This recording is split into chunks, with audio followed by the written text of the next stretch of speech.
Tommaso, welcome to the show. Thank you for joining us today. Thank you, Alejandro. Nice to see you. Same. How are you? I'm fine. How's Considering the time, I'm fine. Good. How's the restaurant doing? It's fine. We're struggling, fighting, but we have a lot of ideas, a lot of energy. Looking forward to the new opening on Monday. So, you know, uh, great news coming. That's right. The county and the city are allowing sitting inside now. Indoor sitting. Indoor Yes, sitting. exactly. I'm sure it's going to be a nice welcome. I look forward to it as well. Yes. I think the whole industry is waiting for that. It has been a very difficult moment for restaurants, so we really look forward, a new start. Gotcha. Cool. So tell us a little bit about yourself. You're Italian, right? Yes, I'm Italian born. I I moved here in 2012 and to open this Toscana Divino with my old friend Stefano Cavinato, who is my partner here. It was actually a partnership with the region of Tuscany. That's why the name Toscana Divino, to promote products and beauties of the beautiful region of Italy, which is Tuscany, especially food and wine. It was immediately a big success, Toscana Divino. I remember we received the keys of the city from Major Regalado. Oh, that's cool. Yeah, it was super nice. And so now we are proud members of this community, and for sure Toscana Divino is a staple in Brickell, and it's considered by many one of the best restaurants in town. And so that's what brought me here in Miami, and since then there is a lot of new things that happen in our group. In 2014 we opened Ironside, which is a pizzeria. It's in Biscayne 76. It's a beautiful location. That place is really magic. It's a hidden gem garden. We have a like an arboretum with a rainbow eucalyptus. We have oaks, coconut palms, jasmine, and bougainville everywhere. It's really a garden, a really beautiful place. And there we have two restaurants. We have Ironside Pizza, which is a well-known with a wood fire oven. And then we have La Giulietta, which is a new bistro concept. It's named under my daughter's name. And Giulietta, yes, little Giulia. And so it's a little bistro-style restaurant. Definitely is one of the biggest and most beautiful culinary outdoor space in Miami. I'm very proud of that. Then in 2016, we opened at the first restaurant inside IAM condominiums at Oceana Key Biscayne. It's a different formula. It's a private restaurant reserved to the residents of these buildings. There we have an international menu and a very sophisticated clientele. Now that segment is very, very important for us. Besides that, we manage other 3 locations, one in Bal Harbour, one in Coconut Grove, and one in Miami Beach. It's a beautiful part of our business, which allow us to also to be really into the community of Miami. I think in the group we are 120 people now. 120 employees, and imagine they come from 21 different countries. So this is really Miami. It's a fusion of people and products. So in our menu we have also a ceviche, and we have a tiradito or guacamole. I really love it. And we try to do it respecting the tradition, and at the same time being modern in our approach. So I really love it.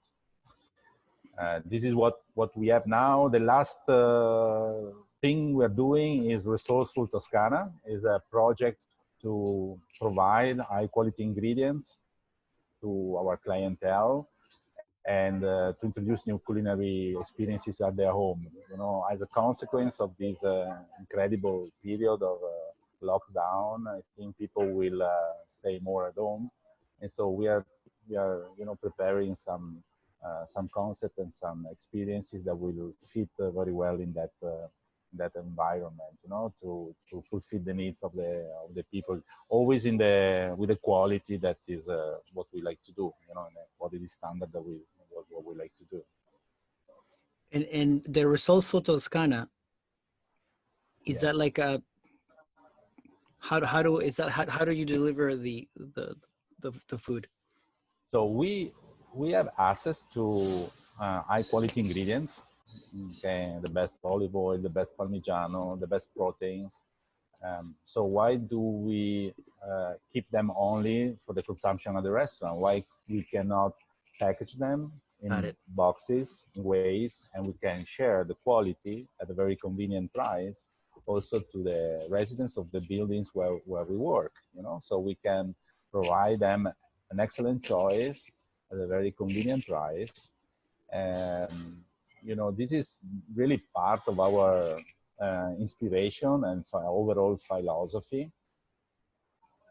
We define ourselves for a long time an artisan kitchen, because we believe that being a restaurateur means that you have to do everything in house. So we make our bread, we make our pasta, we start from scratch everything.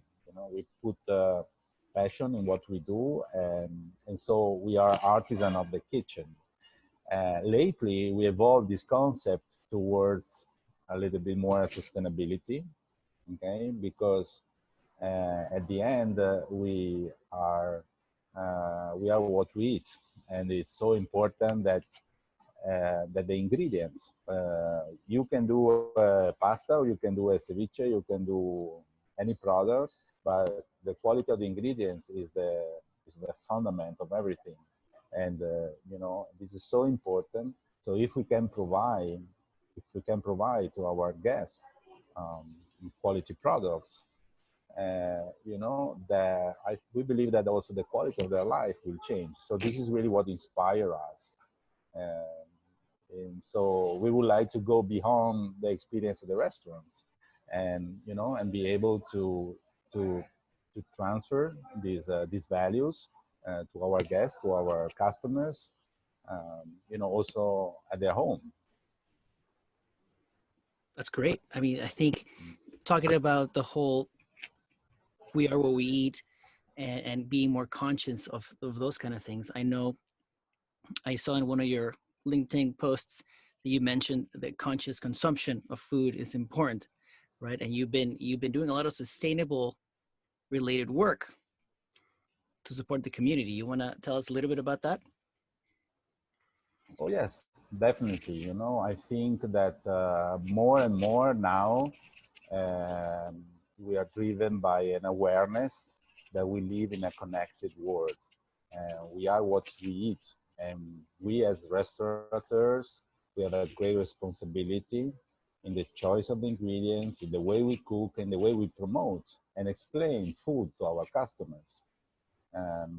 That's why we buy everything we can from local farms, and what we cannot find here, we import still from the small artisans, taking very much care of the quality and of the tradition of the product that we use. We have a lot of examples. If you want, I can go through some of them. For example, the sea salt. We used to import from Sicily, but even something simple like that, do we really need to import it from Sicily? Can you imagine the carbon footprint of this product across the ocean? So then we found this small company on the west coast of Florida, and they harvest small batches of a wonderful sea salt without using any artificial additive.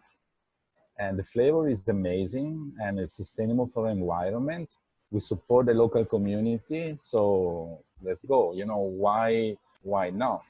I think locally we can find incredible treasures, incredible gems that we want to bring to the table of our guests and be good for the environment too.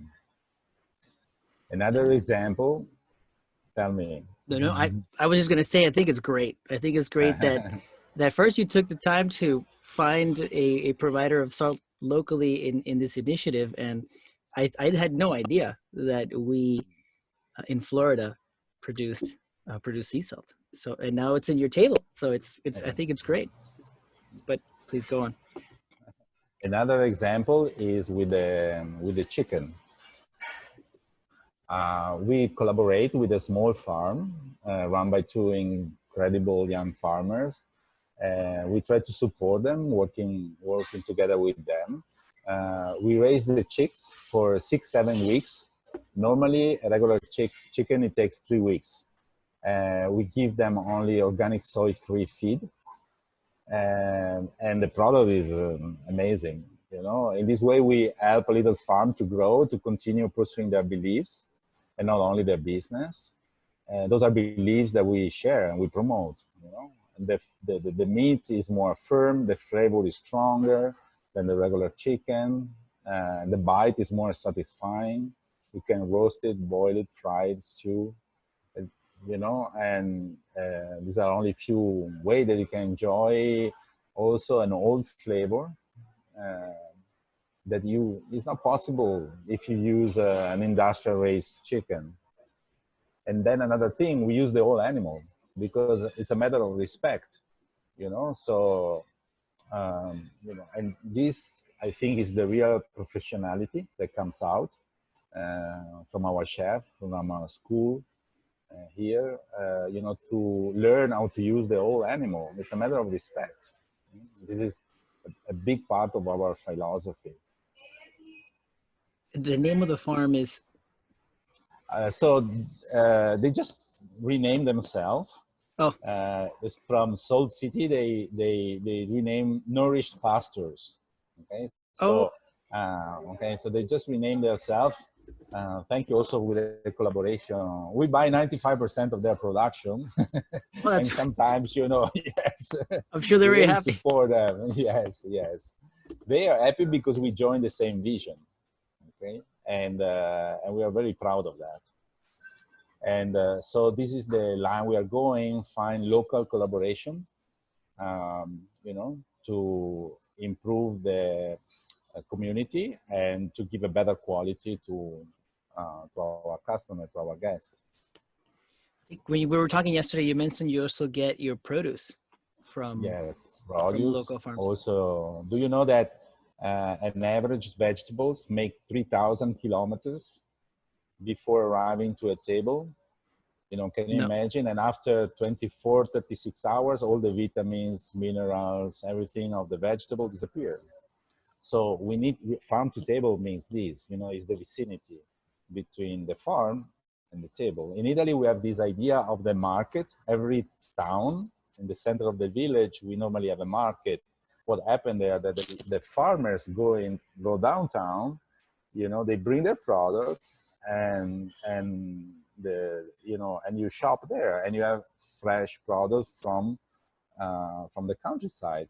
Okay, we basically want to do the same thing. There's not a market like this here. Yes, you have the Sundays farmers market, but they're very limited, very, you know, it's very specialized use. We can do it if we connect local farms and we bring in our restaurants, and then we can also serve these products to our guests at their home. So we can really make you know, an old tradition like the Italian market something viable here. How are you going to get the old Italian ladies that are super cute selling you their stuff? Maybe through a website. It's modern times, so you need to have different tools. We'll find a way. We'll find a way. I can tell you, if you eat a salad fresh from the garden, has completely different flavor, bite, crunchiness. You know, it's a completely different experience. And when you start doing that, you don't go back. You don't go back. This is so important. And as you see from my passion, we really believe in it. And, you know, we're really trying to do it, to implement it. Is it difficult? Yes, especially South Florida in summer. It's so hot that it's very difficult. But from November to April, May, this is a paradise. And we really have wonderful products that we want to bring to the table of our customers or of our guests. Whatever we cannot find here, we look for it, you know, in Europe, in Italy, or whatever the product is. For example, the Parmigiano. We don't buy Parmesan cheese from Minnesota. No, it's forbidden here. We buy If the Parmigiano Italians knew. Reggiano. No, exactly. We buy Parmigiano Reggiano from Reggio Emilia or Parma. We have a partnership with a local cheesemaker, with Reggiani. We just cut a wheel of 36 months, and you know you can imagine the flavor, the aroma that the cheese has. So it's an artisan production made in Italy that we bring here to give excellence to our customers. For people that don't know, you mentioned the wheel of the Parmesan cheese. Like I'm sure a lot of people don't know what that means. So maybe can we dive a little bit on that, like the differences? Is there like 12 months or what does that mean? So a wheel of Parmigiano, to produce a wheel of Parmigiano, you need, first of all, you need 500 liters of milk. That sounds like a lot. Imagine? Yes. Okay. And it's a long process. It takes a minimum of 12 months. Okay. You know, and then you can age the cheese 24, 36 months. More the time pass and more the flavor and the intensity of the product improves. For commercial purposes, they tend to sell the Parmigiano very, very quickly. Pretty young. Okay, so 12 months. But if you age it, the aromas and the flavor profile, it increases, and it's amazing. So, and you know, it's produced under DOP, Denominazione di Origine Protetta. So there is certain areas in which you can call it Parmigiano Reggiano. There is a consortium that control every wheel of products. Beautiful. And so there is a guarantee that the product is created and manufactured and delivered according to tradition. What is called Parmesan cheese is a cheese that is done somewhere outside of those areas of Italy without respecting the methodology. And so, you know, we care about tradition and want to respect them 100%. So we buy only Parmigiano Reggiano or Grana Padano from those areas of Italy. Another example is with vinegar. We started last year to make our own balsamic vinegar in Modena in collaboration with Giusti. Giusti is a company. Giusti was founded in 1605. Okay, so it's a very old company with a big tradition. So we developed with them a line, and where we make our dedicated line, where we produce our 15 years old balsamic vinegar, completely organic. And you know, and so indeed, this is the way in which we put the love and passion in our job to create real pleasure and well-being for our customer and guests. I think knowing all this really enhances the experience of someone that knows that the process is really taken care of. There's a lot of tradition behind it. There's a lot of culture and value. I think all this is great, by the way. Yeah. Our motto is eat well and live well. So if you eat well, means also with respect and respect of tradition, respect of the product, and so with a certain level of awareness. It's very important. I know that you're big into the United Nations Agenda of 2030.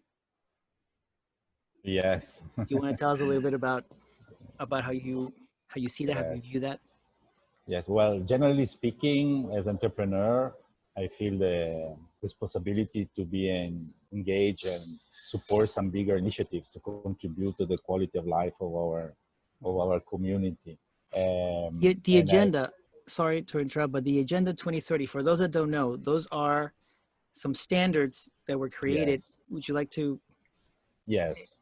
Yeah, I'm a big fan of the Agenda 2030 of the United Nations. I think it's um, an extraordinary result of our civilization to put together all the nations and Mm. agree on a plan for action to improve peace and prosperity in our world.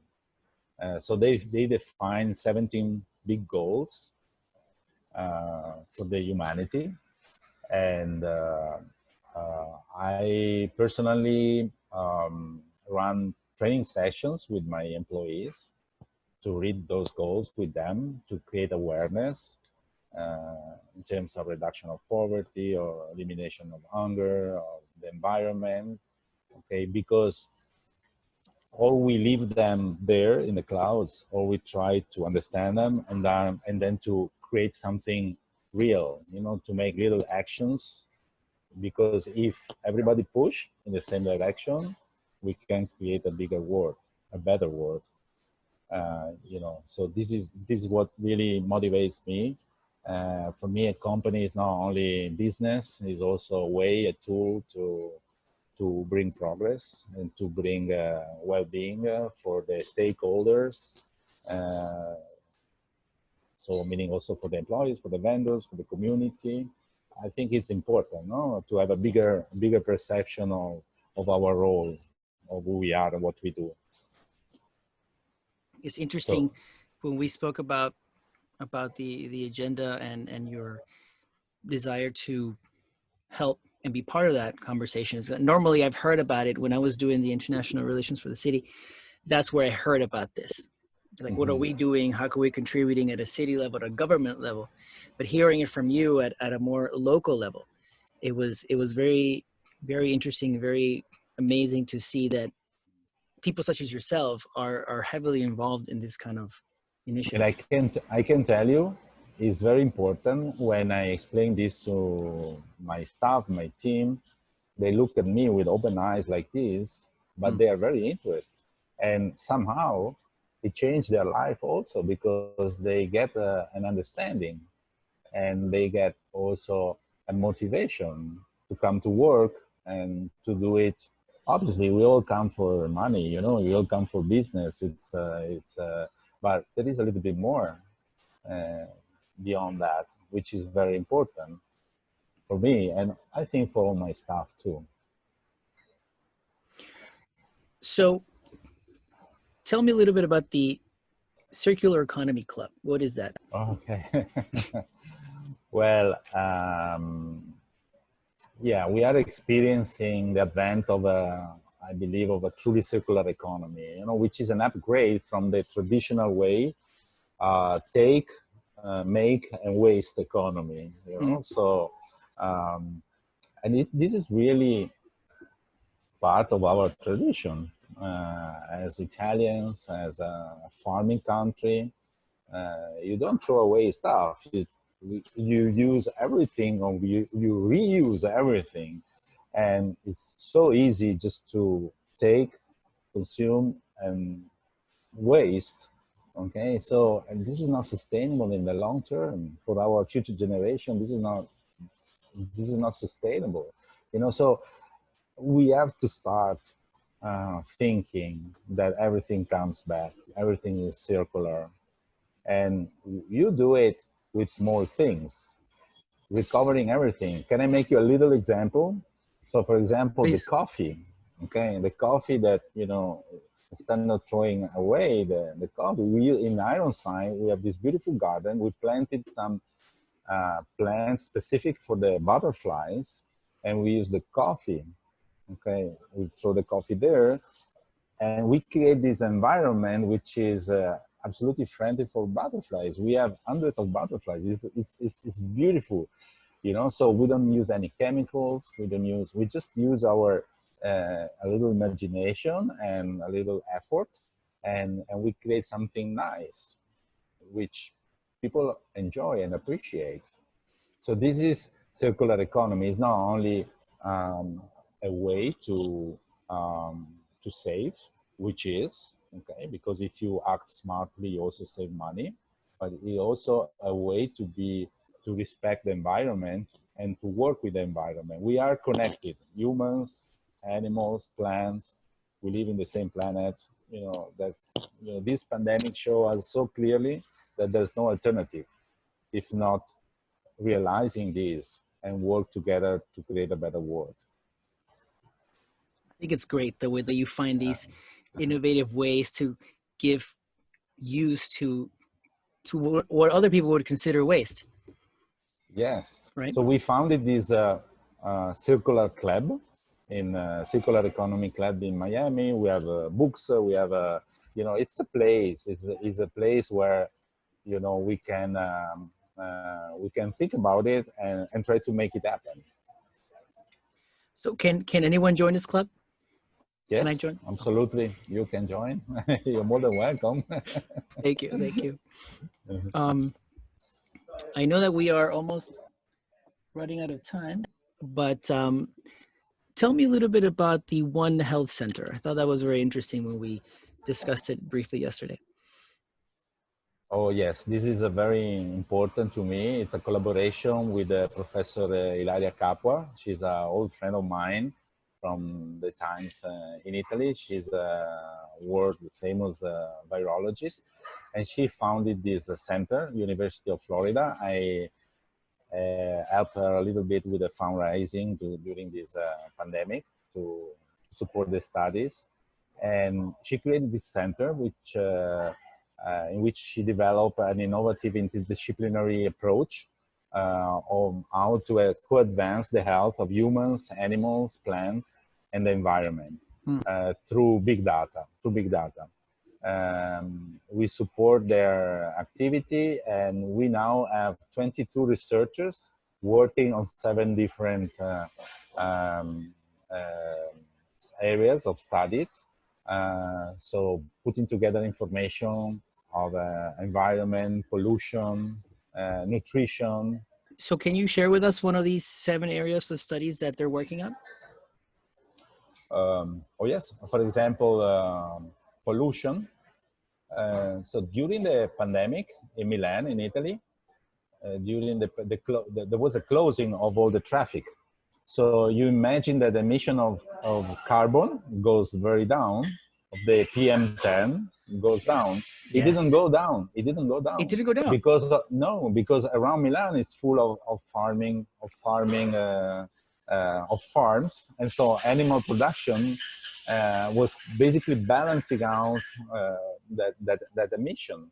So this can give to the politicians and to the leadership of our country indication of where and how authorize or develop farming or industry. So it's a very complex society, and we are interconnected. Our health is interconnected with everything, and so the studies of these interconnection is super important to give the decision makers their true understanding and to create the real progress in governing our world, which is very complex. Food is interconnected with health, is interconnected with industrial production, is interconnected with everything is interconnected. We need to really be aware and take the right decisions. So this is what the One Health Center does. I think using data and collecting data is so useful nowadays, because sometimes you realize that we have been making decisions sometimes based on assumption because that's what we had, but now we can collect data in so many different ways that present with us new ways to see it, or things that you didn't think about, like you mentioned. I'm sure people thought that all the pollution was coming from Milano, but guess what? It's multiple sources. So I think it's very interesting how people are collecting and using data in many different ways. Yes. The last thing I want to talk about is no kid hungry. Yes, I was perfect. I take a lot of care about this. Is a No Kid Hungry is a national no-profit organization, and they work to solve problems of hunger and poverty in the United States and around the world. And in 2016, we created a club which is called Friends of Toscana. If you join the club, you have a little discount when you come, and we treat you really like a friend. And you help us with a little contribution, which goes directly to them. I think it's a great cause, and we really care about this. It's not possible that in this country, kids suffers hunger, and it's not possible. It's just not possible. So it's something we really care. We have the goal this year to reach 100,000 meals donated, and we really work towards that. To find the resources to contribute through this national foundation. I think that's a great initiative. I mean, a lot of people don't know that some kids go hungry in this country. People don't think so because we're so big and so powerful and whatever. But yeah, it does happen. It does It happen. does happen. It Mm-hmm. does happen. We have seen during the pandemic. During the pandemic, we try to not to lay off nobody from the company. We prepare a full box for our employees. We supported each other. The network of the community is very important when you have a crisis like this, and it's very important. A lot of people don't know that restaurants are a very large and strong employer. A lot of people, I learned during this pandemic that restaurants employ a lot of people. Like you mentioned in your group, 100 people, 120. And I, I was reading an article and it said that the small restaurant that you think maybe has like 3 4 people, no, it probably has like 30 40 because you have the different shifts. You have it's more than just the person that you see in the front, so you really don't really see the impact. And Miami is full of restaurants, so the restaurant community must be employing thousands of people. It is. It is. Well, I appreciate. Thank you so much for joining us. It was wonderful speaking to you. I think that all the sustainability projects that you have embarked on are great, and they're all very interesting. And I think that we have all learned a lot today. Thank you so much, Alejandro. Thank you for the opportunity. It was really nice to talk to you. As you understand, we work for passion, and we work, also to create a betterment of our community and the progress of our society. That's what really drives us.